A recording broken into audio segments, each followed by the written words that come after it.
తీసుకొని వచ్చి సో మరి హైదరాబాద్ సంస్థానానికి ఇక్కడ ప్రజలందరూ కూడా భారతదేశంలో కలవాలనేసి వాళ్ళందరూ కూడా ఆకాంక్షించినారు.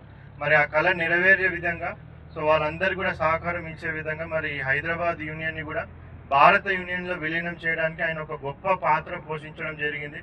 మరి ఇప్పుడు మనం ఇంత గొప్పగా భారత్ మాతాకి జై, సో భారతదేశం యొక్క స్వాతంత్ర దినోత్సవాలు అన్నీ కూడా సెలబ్రేట్ చేసుకుంటా ఉన్నామంటే మరి అప్పుడు ఆయన చూపిన చొరవ, మరి ఆయన తీసుకున్న సంకల్పం ఎట్లనైనా ఇంత పెద్ద దీని ప్రజలకు సో ఈ నిరంకుశత్వాన్ని కూడా మొత్తం కూడా అంతమొందించి ప్రజాస్వామిక పరిపాలన సాగించే విధంగా ఆయన తీసుకున్న అడుగుల వల్ల మనం ఈరోజు స్వాతంత్రంగా మనము ఉండి భారతదేశంలో ఉండగలుగుతా ఉన్నాం.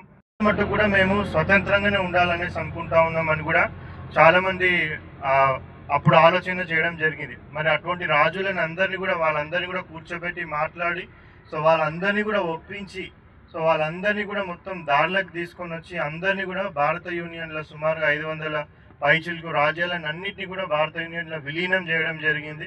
సో అదేవిధంగా కొన్ని అంటే లాస్ట్కి వచ్చేసరికి ఒక 3 పెద్ద ప్రాంతాలు మాత్రం ఇంకా ఎటు డిసైడ్ కాకుండా ఉండే. సో మనం ఇప్పుడు చూసినట్టయితే హైదరాబాద్ సంస్థానం కూడా అప్పుడు నిజాం రాజు అండర్లో హైదరాబాద్ సంస్థానం ఉంటుంది. మరి అప్పుడు హైదరాబాద్ సంస్థానానికి సంబంధించిన నిజాం కూడా మనం స్వతంత్రంగానే ఉంటాం, మేము ఇండియన్ యూనియన్లో కలవం అనేసి వాళ్ళు చెప్పడం జరిగింది.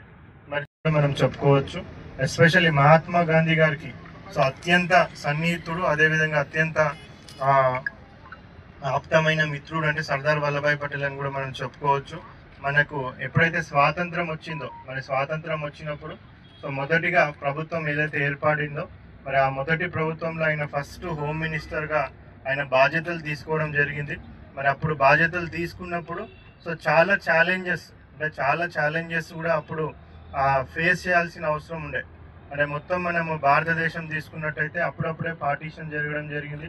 మరి అదేవిధంగా భారతదేశంలో చాలా మటుకు కూడా స్వతంత్ర రాజ్యాలు అంటే స్వయం ప్రతిపత్తి కలిగిన స్వతంత్ర రాజ్యాలు కూడా సుమారు ఒక 500 రాజ్యాల కంటే కూడా ఎక్కువ ఉండడం జరిగింది.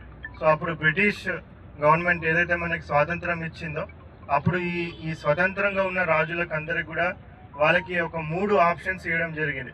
ఒకటి ఏంటంటే ఐదర్ ఇండియన్ యూనియన్లో కలవడం, లేదంటే సెకండ్ ఆప్షన్ ఏంటంటే పాకిస్తాన్ యూనియన్లో కలవడం, థర్డ్ ఆప్షన్ ఏంటంటే వాళ్ళు స్వతంత్రంగా ఉండడం.